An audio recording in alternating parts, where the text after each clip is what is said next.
Chosen ones, March 31st. Enough is enough. Now God is intervening. You need to hear this before Tuesday comes. Not because something bad is going to happen, but because something has already been happening to you, inside you, around you. And March 31st is the date where God says enough. Enough of the exhaustion no one understands. Enough of the isolation that makes you question your own sanity. Enough of carrying weight that doesn't belong to this dimension alone. If you've been living with one foot in the physical world and one foot somewhere else, somewhere deeper, somewhere invisible, somewhere that most people don't even believe exists, then this video is not a coincidence. This is a direct message, and I need you to stay until the end, because what I'm about to explain is going to validate something you've been carrying alone for years, maybe decades, and that weight is about to be acknowledged by the only force in the universe that truly understands why you carry it. Let me be very specific about what I mean. You are not like other people, and I don't say that to flatter you. I say that because it's the source of almost every problem you've faced. You walk into a room and you don't just see the people in it. You feel the room. You detect the unspoken argument that happened 20 minutes before you arrived. You sense which smile is genuine and which one is a performance. You absorb emotions that don't belong to you and carry them in your chest for hours, sometimes days, without knowing why you suddenly feel heavy or anxious or angry for no apparent reason. This is not a personality trait. This is not being an empath in the trendy social media sense of the word. This is the architecture of your consciousness, operating exactly as it was designed. And that design has a name. You are a bridge. You exist between two realities simultaneously. And March 31st is when the God who built that bridge finally reinforces it. Here's something that nobody in your life has ever been able to explain to you, and it's probably the single most isolating experience you've ever had. You remember things that never happened, not in the way of false memories or confusion. You carry knowledge you never acquired. You have skills or understandings that seem to emerge from nowhere. You dream entire lifetimes, structured, coherent, detailed narratives that feel more real than your waking life. You wake up exhausted, not because you slept poorly, but because you were working, somewhere, in some dimension of activity that your conscious mind can't fully access, but your body absolutely registers. If you've been to doctors about your fatigue and they found nothing wrong, if your blood work is normal and your scans are clear, but you still feel like you've run a marathon by noon, this is why. You are living a double life, not by choice, by design. And the strain of that double existence has been accumulating, compounding, pressing against the limits of what your physical body can sustain. God sees that strain, and on March 31st intervention begins. I want to stop here for a moment and address something critical. What I'm describing is not mental illness, it's not dissociation, it's not psychosis, and the fact that you've probably questioned your own sanity at multiple points in your life is itself evidence of how isolating this design is. Because the world has no category for what you are. Psychology calls parts of your experience depersonalization. Psychiatry might label your heightened perception as hypervigilance. Neuroscience would point to your mirror neuron system being abnormally active, and all of those descriptions capture fragments of the truth without understanding the whole. You are not malfunctioning. You are functioning on a frequency that existing frameworks weren't built to measure. And this is exactly where God intervenes. Not to fix what's broken, but to finally reveal the purpose of what was always working. Subscribe to this channel right now, I mean it. Don't wait until the end of this video. What I'm about to explain in the next section is something that most spiritual teachers either don't know or are afraid to say directly. And if you've been carrying the burden of dual reality consciousness without understanding why, the next few minutes are going to change the entire way you relate to your own existence. Hit subscribe, turn on the notification bell, and stay with me. Let me take you into the mechanics of what you are, because understanding the mechanics is what transforms suffering into purpose. Your nervous system is not a single-channel processor. Most human beings experience reality through one primary channel, the physical. They see, hear, taste, touch, and smell. Their emotions respond to stimuli in their immediate environment. Their thoughts are generated by their experiences, memories, and cultural programming. One channel, one reality, one layer of information at a time. Your system doesn't work that way. You process multiple channels simultaneously. You receive physical sensory data, and at the same time, you're processing emotional frequencies from people around you, spiritual impressions that have no physical source, temporal information from past and future that bleeds into your present awareness, and energetic signatures from spaces and objects that carry historical imprints. This is not metaphor. Research in the field of quantum cognition has begun exploring how human consciousness may operate through non-local processing, meaning your brain may be accessing information that isn't located in your immediate physical environment. Dr. Dean Radin's work at the Institute of Noetic Sciences has documented statistically significant evidence of precognition and non-local awareness in controlled laboratory settings. What mystics have called the gift of discernment, science is beginning to call non-local consciousness. You are living proof of both descriptions. But here's the cost, and this is the part that breaks my heart for you. Every single day you pay a price for this architecture that no one around you sees. A 30-minute conversation at a family gathering leaves you drained for hours, not because you're introverted, but because you just processed 7 layers of information that everyone else in the room was completely oblivious to. You detected that your cousin's laughter was covering grief. You felt the tension between 2 people who smiled at each other, but hadn't forgiven a wound from years ago. You absorbed the spiritual heaviness of a room, where unresolved generational patterns were silently operating beneath every exchange. And then someone looked at you and said, "Why are you so quiet? Why do you always look so serious? Why can't you just relax and enjoy yourself?" And in that moment, the isolation compounded. Because you can't explain what you carry. The vocabulary doesn't exist in casual conversation. And even if it did, who would believe you? That's why God is intervening on March 31st. Not with a dramatic display, not with fire from the sky, but with something far more personal and far more powerful, with recognition. The intervention is God making himself known to you in a way that specifically addresses the isolation of being a bridge. You've been translating between worlds without acknowledgement. You've been standing in the gap between the seen and the unseen, absorbing impact from both sides, and the strain has been enormous. On Tuesday, something shifts in that dynamic. The weight doesn't disappear entirely.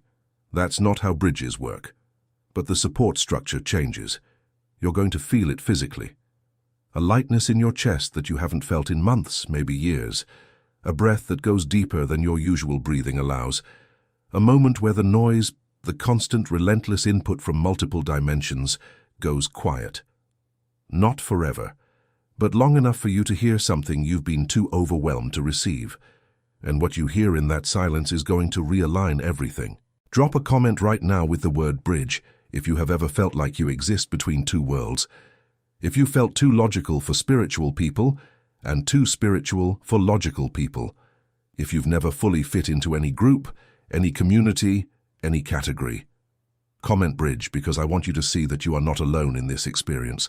And when you scroll through those comments and see hundreds of others who carry the same impossible duality, something in your nervous system is going to relax for the first time in a very long time. Because isolation loses its power the moment you realize it was a shared experience all along. Let me explain something about the Hebrew concept of the word pala. Pala means to be wonderful, to be extraordinary, to be set apart in a way that exceeds normal understanding. When the scriptures describe certain acts of God as wonderful, they're using this word, pala. But here's what's rarely taught. Pala doesn't just describe the event. It describes the instrument through which the event occurs. When God works through a pala vessel, the vessel itself becomes incomprehensible to ordinary observation. People can't figure you out. They can't categorize you. They sense something different about you but can't name it. Your presence disrupts the usual patterns of interaction, not because you're trying to, but because your frequency doesn't match the room. This is pala. You are pala. And the reason this matters on March 31st is because God is about to use the very quality that has isolated you as the mechanism for your intervention. The thing that made you feel wrong is the exact thing that makes you essential. Now I need to tell you about something that's been happening around you that you've probably noticed, but haven't known how to interpret. Your technology has been acting strange. Your phone glitches at specific moments, not randomly, but when you're in heightened emotional or spiritual states. Lights flicker. Electronic devices behave unpredictably in your presence.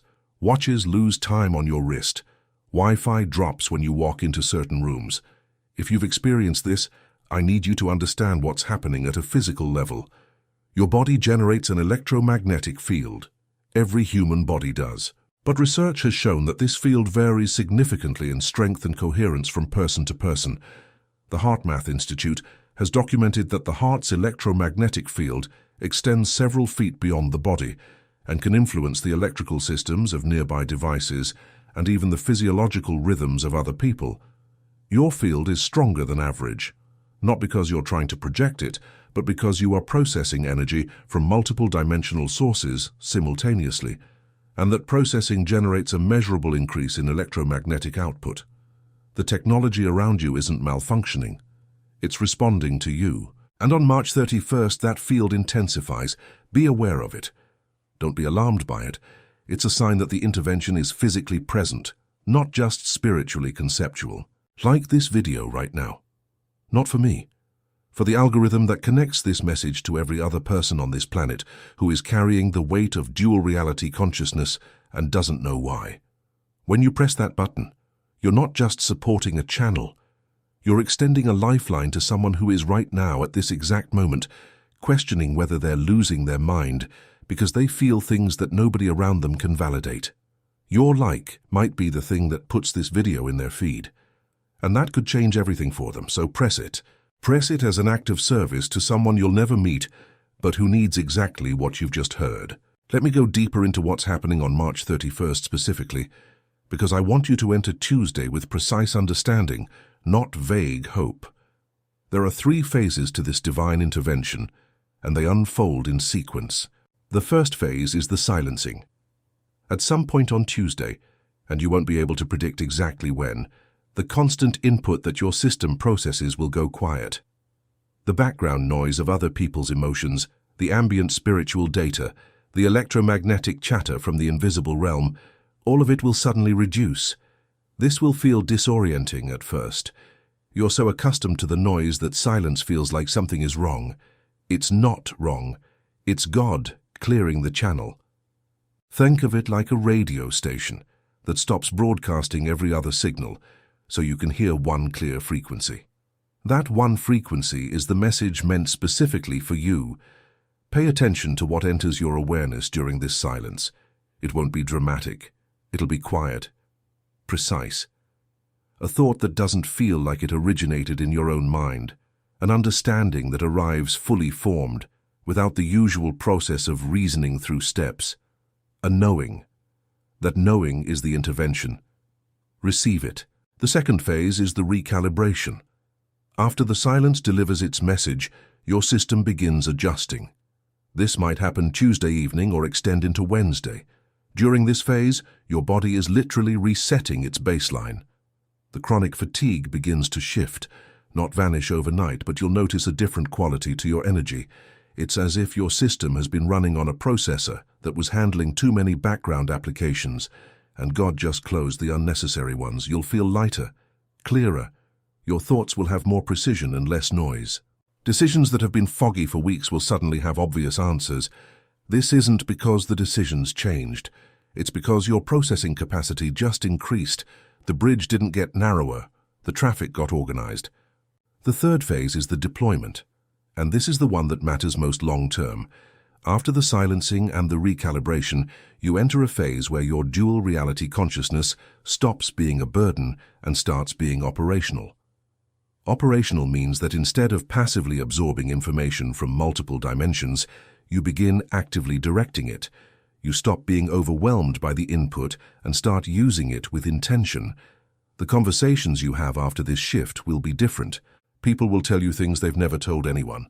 Not because you asked, but because your recalibrated frequency creates a space of safety that their subconscious recognizes. Solutions to problems will arrive in your mind with unusual speed and clarity. Creative ideas will flow with less friction. And most importantly, the isolation that has defined your experience begins to transform. Not because you suddenly fit in, you never will, and that's not the design, but because you stop interpreting your differentness as deficiency and start recognizing it as divine engineering. I need you to hear something that might be the most important thing I say in this entire video. The exhaustion you've been carrying is not yours alone.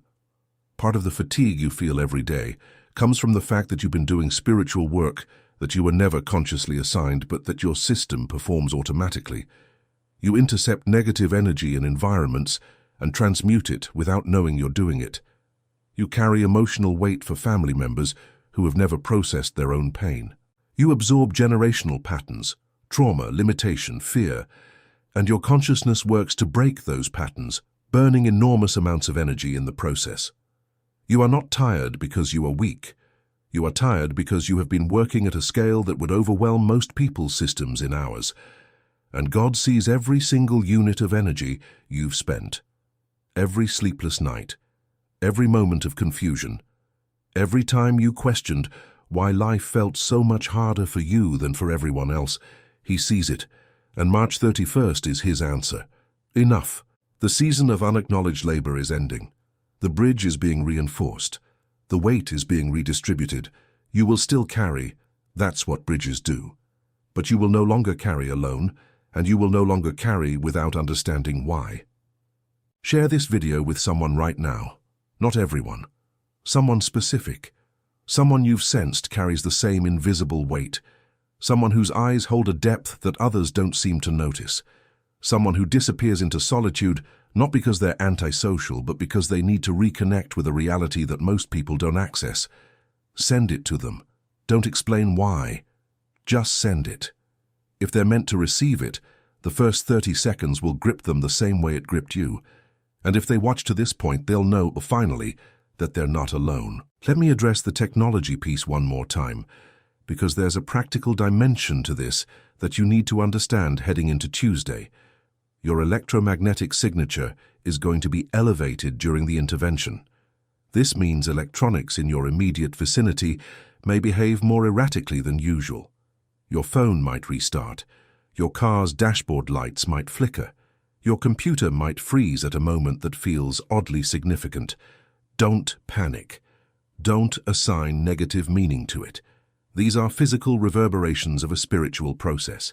Your field is expanding to accommodate the upgrade, and the devices around you are responding to the increased output. If possible, keep a journal near you on Tuesday. When something unusual happens, technological, relational, or perceptual, write it down.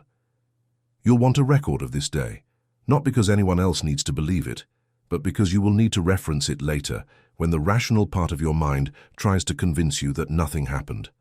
There's a pattern in Scripture that I want you to understand because it directly applies to what's happening to you.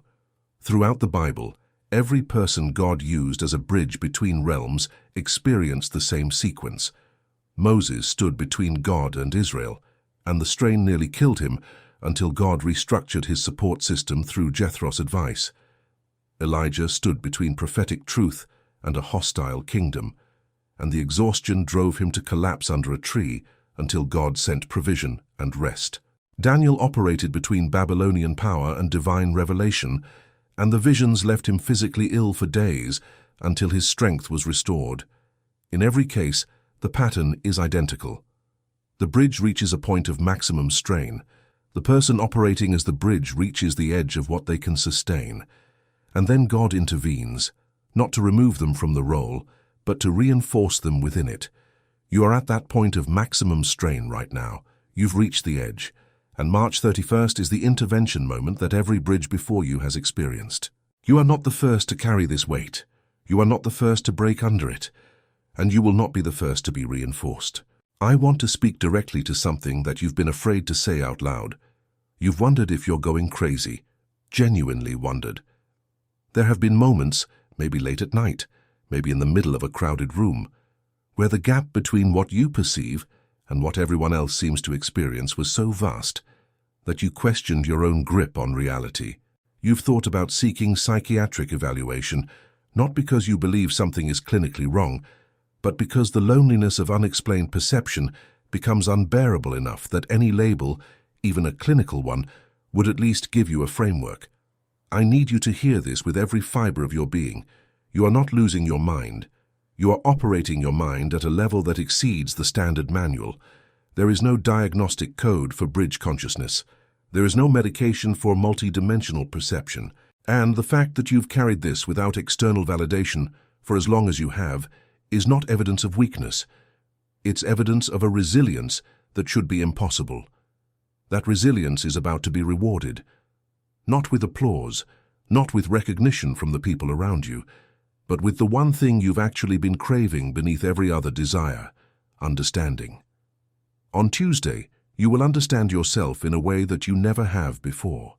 And that understanding will be enough to carry you forward into everything that comes next. Comment bridge below right now. Let this be the moment where you stop carrying this alone. Let this comment section become the proof that bridge consciousness is real, that it's shared, and that God has not forgotten the weight it carries. And then, prepare yourself. March 31st is not another spiritual prediction. It's not another hopeful date on a calendar. It is God looking at the bridge He built, you, and saying enough. Enough strain without support, enough labor without recognition, enough isolation without intervention. Tuesday, He intervenes. And nothing about the way you experience yourself, your reality or your purpose will be the same after. You were built for this, not built to break, built to bridge. And bridges don't exist for themselves. They exist to carry others across gaps that would otherwise be impossible to cross. The gap is real. The crossing is necessary. And you, exhausted, confused, isolated, extraordinary you, are the only architecture that spans it. March 31st is when the architect shows up to inspect his work. And what he's going to say is not that you need repairs, it's that you're ready for traffic, real traffic. The kind of purpose and influence and impact that your double life has been training you for all along. Get ready. Tuesday is yours.